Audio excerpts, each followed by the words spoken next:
안녕하세요. 오늘의 수업은 그동안 성교육에서 많이 다루지 않은 내용이라 좀 생소하고 어려울 수 있겠지만 매우 중요한 내용이므로 집중해서 들어주시면 감사하겠습니다.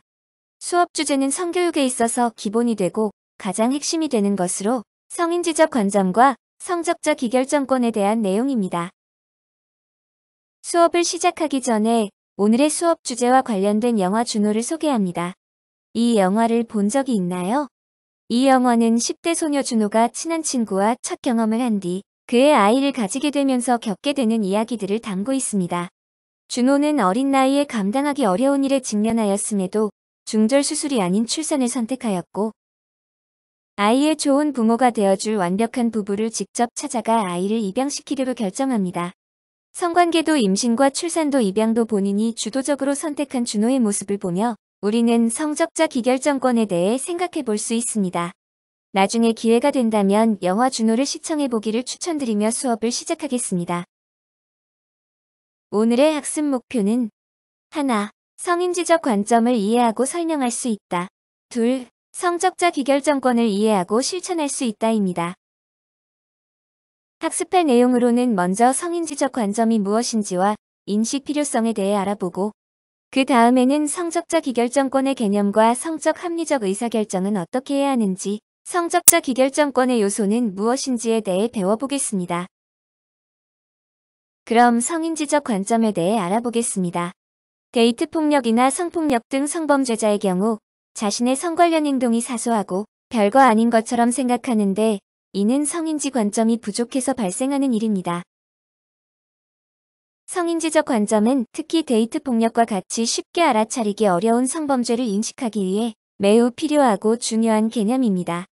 즉 성인지적 관점이란 나의 성에 대한 생각이 사회적인 성 고정관념에 얼마나 영향을 받고 있는지를 확인하고 현재 상태가 특정 성에 유리하거나 불리하지는 않은지 문제점을 찾을 수 있는 인지력입니다. 그럼 영상을 통해 좀 더 자세히 알아볼까요? 안녕하세요. 여러분과 함께하는 성평등 채널 함성입니다. 오늘은 성인지 감수성에 대해서 이야기해보려고 합니다. 성인지 감수성이라는 단어 들어보셨나요? 이 단어는 성, 그리고 인지, 감수성이라는 단어의 조합으로 구성이 되어 있는데요. 사전에는 뭐라고 나와 있는지 검색을 해보니 이렇게 표현이 되어 있었습니다. 요약을 한번 볼게요. 성별 간의 불균형에 대한 이해와 지식을 갖춰 일상생활 속에서의 성차별적인 요소를 감지해내는 민감성을 말하며 이러한 문제점을 극복해낼 대안을 찾아내는 능력까지도 포함한다 라고 쓰여있는데 한마디로 일상생활 속에서 성차별 요소를 감지해내는 민감성이라는 말이 되겠네요. 이 단어는 1995년 중국 베이징에서 열린 제4차 UN 여성대회에서 사용된 후 국제적으로 통용되기 시작했는데요. 우리나라에는 이로부터 23년 이후인 2018년 4월 12일 법원 판결문에서 사용된 후에 많은 사람들에게 알려지게 되었고 미투와 같은 변화 속에서 인식의 변화 속도가 매우 빠르게 확산되고 있습니다. 2019년 4월을 기준으로 대법원이 성범죄 재판에서 성인지 감수성을 판단 기준으로 제시한 지 1년 만에 전국의 각급 법원에서 이를 적용한 판결이 57건에 달한 것으로 조사됐는데요. 분명히 사회적인 인식의 변화가 이루어지고 있다는 것입니다. 하지만 성인지 감수성에 대한 명확한 정의는 밝혀진 바 없으며 해석이 조금씩 다르고 인용 출처에 따라 그 설명에 조금씩 차이가 있는 매우 애매한 기준이기도 하죠. 법조계에서는 이것에 대해 일상생활 속에서 젠더에 대한 차별이 있음을 인지하는 것, 성별의 불균형에 따른 유불리함을 잡아내는 것, 혹은 성폭력, 성희롱 사건에서는 가해자가 아닌 피해자의 입장에서 사건을 바라보고 이해해야 함을 뜻하는 것이라고 풀이한 적이 있습니다. 그런데 과연 재판에 어느 범위까지 성인지 감수성이 적용되어야 하는지, 그리고 피해자의 일관된 진술은 유죄를 선고할 만한 합리적인 의심을 없애기에 충분한가와 같은 논의는 아직까지 충분히 이루어진 바가 없기 때문에 많은 논란을 안고 있습니다. 성인지 감수성, 아직은 모호함이 존재합니다. 무엇이라고 명확하게 설명하기가 어려운 이유는 인간의 삶을 명확하게 정의하기가 어려운 것과 맞닿아 있습니다. 인간의 삶은 사회적 그리고 물리적인 성적 존재이기 때문이지요. 그리고 사회적 성의 범위 또한 명확하지 않기도 합니다. 때문에 아직 많은 논란의 가능성이 높을 수 있는데요. 확실한 것은 많은 논란 속에서도 사회적인 성에 대한 인식의 변화가 계속 이루어지고 있다는 것입니다. 그러한 이유로 우리는 오늘 성인지 감수성이라는 단어를 조금 살펴보았습니다. 성인지 감수성, 일상생활 속에서 성차별적 요소를 감지해내는 민감성입니다. 여러분과 함께하는 성평등 한성이었습니다.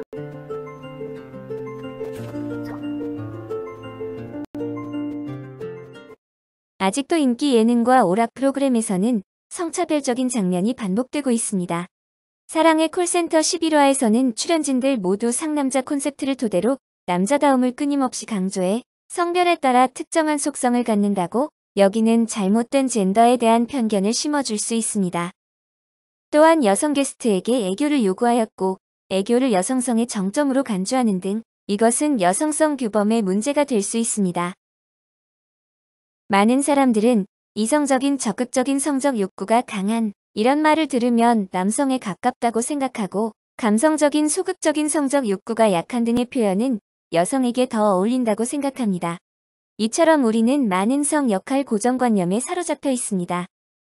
성 고정관념이 강한 사람은 성별 문제를 왜곡되게 바라보며 강한 역차별 정서를 느껴 성별 갈등을 조장하게 되므로 성인지 관점은 성폭력 예방과 성평등 실현을 위해 꼭 필요합니다. 따라서 성인지적 관점을 갖는 것은 성의 차이를 이해하고 제도나 정책에 반영되어 있는 고정관념들을 검토하여 성차별을 개선하려는 노력이라고 할 수 있습니다. 조금 전에 살펴본 것과 같이 기존의 성 고정관념을 성찰하고 인간을 진심으로 이해하는 성인지 관점을 통해 성별 갈등의 왜곡을 해소하고 혐오에서 벗어날 수 있게 됩니다. 이처럼 전 세계적으로 기존의 성 고정관념을 탈피하려는 움직임이 계속되고 있답니다. 그 예로 동화를 영화를 통해서 새롭게 각색된 성인지 관점을 살펴볼까요? 우리가 어렸을 때 읽었던 잠자는 숲속의 공주를 한번 떠올려 봅시다. 어려서 무의식적으로 재미있게 읽었던 동화가 성 고정관념으로 인해 역할과 지위에도 차이 발생하게 되고 성차별의 원인이 된다는 성차별적인 메시지가 반영되어 있는 내용이라니 놀랍죠? 혹시 안젤리나 졸리가 주연을 맡은 말레피센트라는 영화를 본 적 있나요? 반대로 이 영화는 동화 잠자는 숲속의 공주를 기존의 성인지 관점에서 재해석한 영화입니다. 마녀가 사실 공주 아버지의 첫사랑이었고 그에게 배신당한 분노 때문에 공주에게 저주를 걸었다는 파격적인 설정을 한 것이죠. 영화를 보면서 성인지 관점을 어떻게 재해석했는지 생각하면서 영화를 본다면 더 흥미롭겠죠. 성인지 관점을 가진다는 것은 성 고정관념을 벗어나 사람과 사건을 온전히 그대로 파악하는 것으로서 성인지 관점은 성폭력 예방과 성평등 실현을 위해 꼭 필요한 그리고 가장 중요한 개념입니다. 이러한 성인지적 관점이란 개념이 화두되면서 새롭게 인식되고 변화된 것이 있습니다. 여러분이 가지고 있던 인식과는 어떤 점이 다른지 생각해보며 함께 읽어볼까요? 첫째, 성폭력은 더럽혀지거나 정조의 죄가 아니라 성적자 비결정권 침해이다. 둘째, 성폭력은 전적으로 가해자 잘못이며 피해자는 어떠한 잘못도 없다. 셋째, 성폭력의 예방과 해결은 피해자의 행동 변화가 아니라 가해자와 그것을 가능하게 한 사회의 잘못된 고정관념의 변화로 가능하다. 라는 것입니다. 성인지 관점을 가진다는 것은 성고정관념을 벗어나 사람과 사건을 온전히 그대로 파악하는 것으로 이번 기회를 통해 여러분들도 올바른 성인지 관점을 가지는 계기가 되길 바랍니다. 이번에는 성적자 기결정권에 대해 알아보겠습니다. 먼저 데이트 성폭력에 관한 영상을 시청하겠습니다. 한 사람에 의한 강간이 되게 강간이라고 인식되지 않는 경우가 많은 것 같아요. 특히나 남자친구 같은 경우는 뭔가 사귀는 사이인데 이게 강간인가? 이런 인식도 되게 많은 것 같고 내가 술에 취했거나 아니면 엄청 크게 저항하지 못했거나 그럴 때는 죄책감 때문에 그게 강간이라고 인식을 못하는 것 같아요. 그러니까 저는 지금까지 약간 강간이나 성폭행은 제가 막 진짜 늦은 밤에 뭐 골목을 가다가 그러니까 전혀 모르는 어떤 남성이 저를 좀 때리고 막 이런 식으로 성폭행이나 강간이 이루어지는 거라고 생각했어요, 지금까지. 근데 그냥 자기 의사나 동의 없이 이루어진 모든 성행위는 다 강간이고 성폭행이다를 알고 나서 그게 강간이었구나라고 딱. 거절을 해도 그 거절을 받아들이질 않아요. 싫다고 말하면 장난인 줄 알고 연인 관계에서는 뭔가 성관계를 맺어야 한다는 게 너무 당연시되고 있고 성관계를 싫다고 해도 되는 줄 몰랐어요. 아무도 그걸 가르쳐주지 않았고. 네, 그렇지 않아요? 맞아요. 아, 내가 싫을 수도 있구나. 아, 이게 되게 바보 같아 보일 수 있는데 이런 걸 누구도 얘기해주지 않았고. 근데 저는 중간에 싫다고 얘기한 적도 몇 번 있는데 그때마다 하는 소리가 아 그럼 빨리 끝낼게. 여자와의 관계를 뭔가 내 목표, 정복해야 될 대상 이런 식으로 바라봐요. 데이트 폭력의 문제점은 가해자뿐만 아니라 피해자조차도 데이트 폭력을 성폭력 범죄로 인지하지 못한다는 점이에요. 이러한 인식은 데이트 폭력의 효과적인 예방과 적절한 대처를 방해합니다. 영상에서 나온 이야기는 성적자 기결정권이 침해받은 사례예요. 성적자 기결정권 침해의 기준은 성적 결정에서의 자율성, 자발성이 있었는지입니다. 즉, 본인의 자율적인 결정에 의해 성적인 상황을 선택했는지가 중요한 것입니다. 그렇다면 성적자 기결정권이란 무엇일까요? 이 단어를 이렇게 세 부분으로 나눠서 살펴보면 성적인 행동에 대해 스스로 판단하여 선택하고 행동할 권리를 의미합니다. 10대 청소년의 자기결정권과 성인의 자기결정권은 같을까요? 10대 자녀를 둔 부모님들께 이 질문을 드렸을 때 자녀에게 성적자 기결정권이 주어진다면 임신에 우려가 있어서 난감할 것 같다고 답했어요. 청소년들도 자신의 성에 대한 생각과 느낌을 자유롭게 말할 수 있고 부당하게 대우받는 것에 대해 당당하게 표현하며 필요시 주체적으로 성에 대해 거절할 수 있는 권리가 있는 존재이므로 충분한 교육을 제공해야 합니다. 우리가 지금 수업하고 있는 것처럼 말이죠. 성적자 기결정권의 키워드는 바로 이 단어인데요. 바로 동의입니다. 동의가 없는 일방적인 행위는 폭력입니다. 다음으로 드라마 속에서의 데이트 폭력이 어떻게 표현되어 있는지에 대한 내용으로 영상 하나를 보시겠습니다.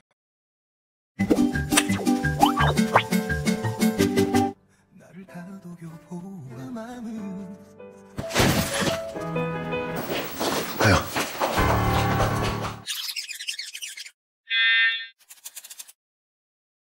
얼마 전 방영된 주말 드라마 우리 갑순이의 한 장면, 남녀 주인공의 애정 행각이 데이트 성폭력의 소지가 있다는 시청자 의견이 제기됐습니다. 하지만 방통위는 문제 없음으로 결론 내렸고 온라인상에서는 이러한 판단에 대해 설왕설래가 이어졌습니다. 이외에도 최근의 여러 드라마에서 데이트 폭력 장면을 찾는 건 그리 어렵지 않습니다. TV 속 드라마니까, 사랑하는 사이에서 일어난 일이니까 그래도 괜찮은 걸까요? 드라마를 현실로 옮겨오면 이렇습니다.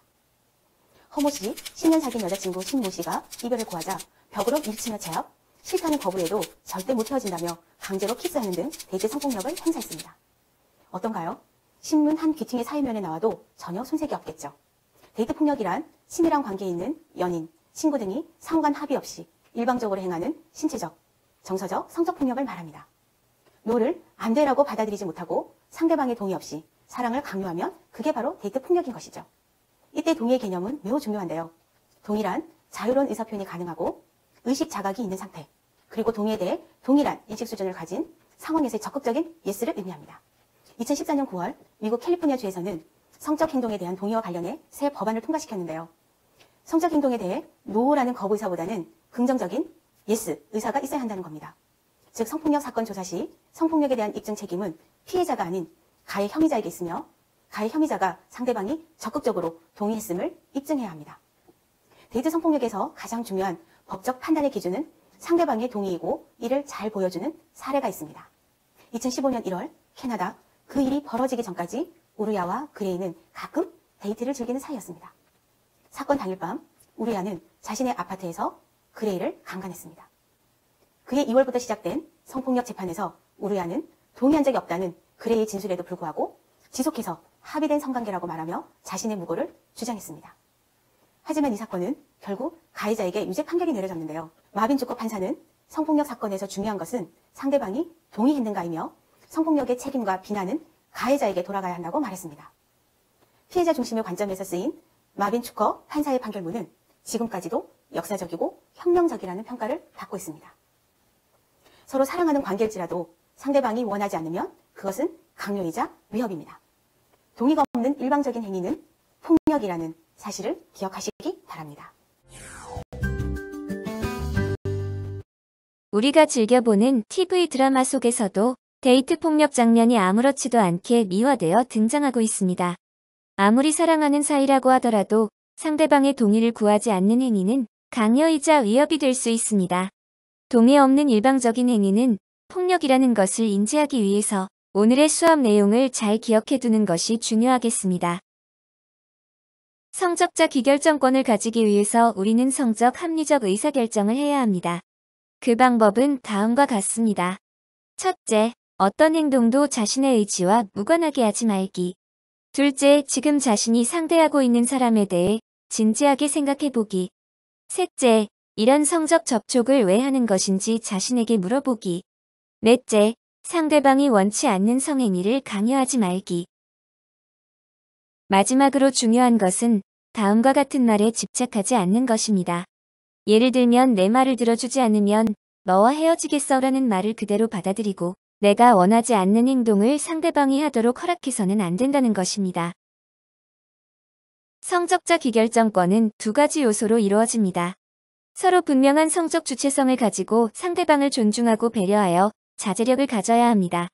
또한 원치 않는 접촉은 단호하게 거부하는 성적 자기주장 능력과 다른 사람과의 성적 관계에서 평등하고 주체적인 관계를 만들어갈 수 있는 능력인 성적 의사소통 능력이 필요합니다. 성적 합리적 의사결정을 위해서는 다음과 같은 방법을 사용하는 것도 중요하지만 그 무엇보다 자신이 사랑받을 만한 가치가 있는 소중한 존재라고 믿는 마음, 자신을 존중하는 능력인 자존감을 가져야 해요. 이러한 자존감에 근거하여 자신의 몸을 소중하게 여길 수 있어야 하며 건강하고 책임 있는 관계와 건강하지 않은 관계의 특성을 파악하여 성적 행동에 대한 개인의 기준을 세워야 합니다. 자신을 소중히 여기는 사람이 상대도 존중하게 되며 이러한 상호 존중을 통해 책임 있는 성행동이 이루어질 수 있습니다.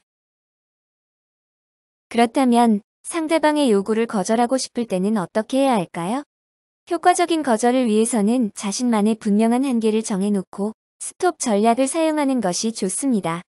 스톱 전략이란 S. 상대방이 수용하기 어려운 성적 요구에 단호한 목소리로 싫어 또는 안 되라고 말하기. 티 안 되는 이유를 말하며 상대방에게 자신이 정해놓은 성적 표현의 한계선, 즉 스킨십의 기준에 대해 설명하기. 5. 상대방이 요구하는 행동 대신 할 수 있는 무언가를 제안하거나 생각할 수 있게 기회를 주기. P. 상대방이 계속해서 곤란한 요구를 하면 그 상황을 피하기 위해 그 자리를 떠나고 만약 상대방이 볼 때마다 강요하면 상대방과의 교제를 진지하게 고민해보기. 와 같은 4가지 전략을 사용하는 방법입니다. 오늘의 수업을 마무리하기 전에 짧은 만화를 보고 배운 내용을 정리해볼까요?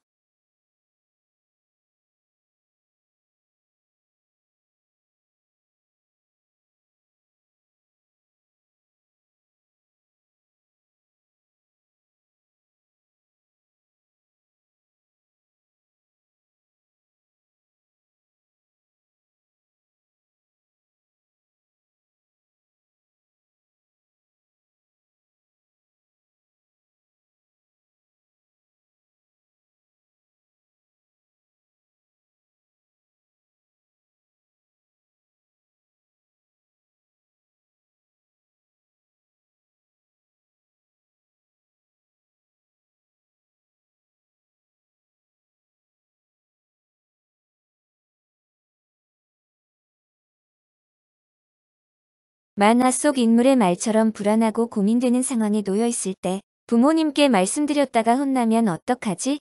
라는 고민보다는 언제나 나의 편이 되어주시는 부모님이나 주변, 어른, 지인들에게 도움을 청하거나 청소년 상담에 관련된 외부 자원과 연계해 함께 상황을 해결하는 것이 바람직한 방법임을 여러분 모두 잊지 않으셨으면 좋겠습니다.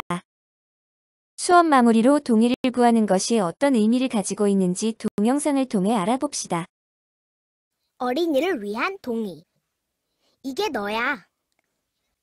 알아, 너랑 똑같지는 않아. 그렇지만 그냥 너라고 생각해보자. 이건 너의 몸이야. 그리고 너의 몸에 대한 모든 것은 네가 결정할 수 있어. 너 말고 다른 사람은 너의 몸에 대한 권한이 없어. 친구들도 없고 낯선 사람도 없고 네가 아는 어른들에게도 없어. 누구도 네 몸에 대한 결정을 할 권한이 없어. 너 외에는 없어. 그게 바로 신체적 자율권이라는 거야.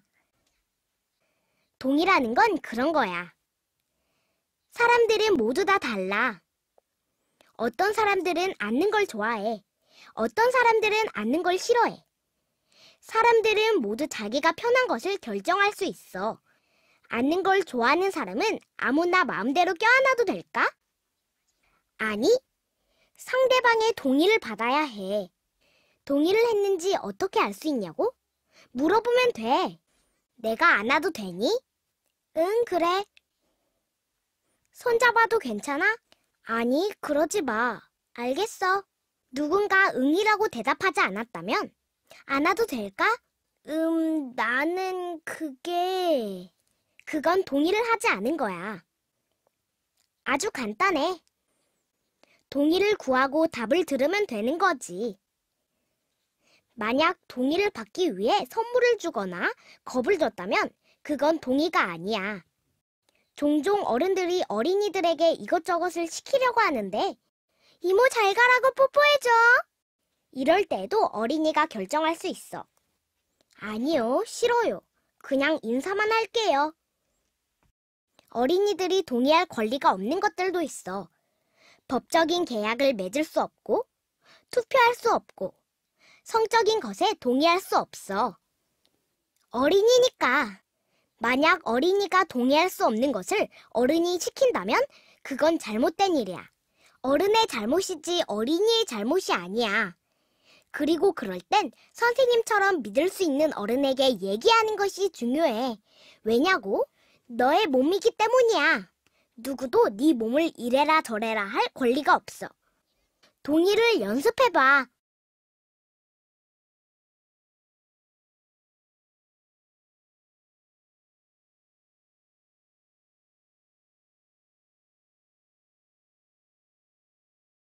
나 스스로 경계를 정하고 이에 따라 동의 여부를 결정하는 것이 중요합니다. 이때 타인의 협박이나 회유와 상관없이 온전히 내 마음에 따라 결정해야 합니다. 내 마음은 어떤 것과도 바꿀 수 없는 소중한 것이기 때문이에요. 이상으로 성인지적 관점과 성적자 기결정권에 대한 수업을 마치겠습니다. 집중해서 들어주셔서 감사합니다. 수고 많으셨습니다.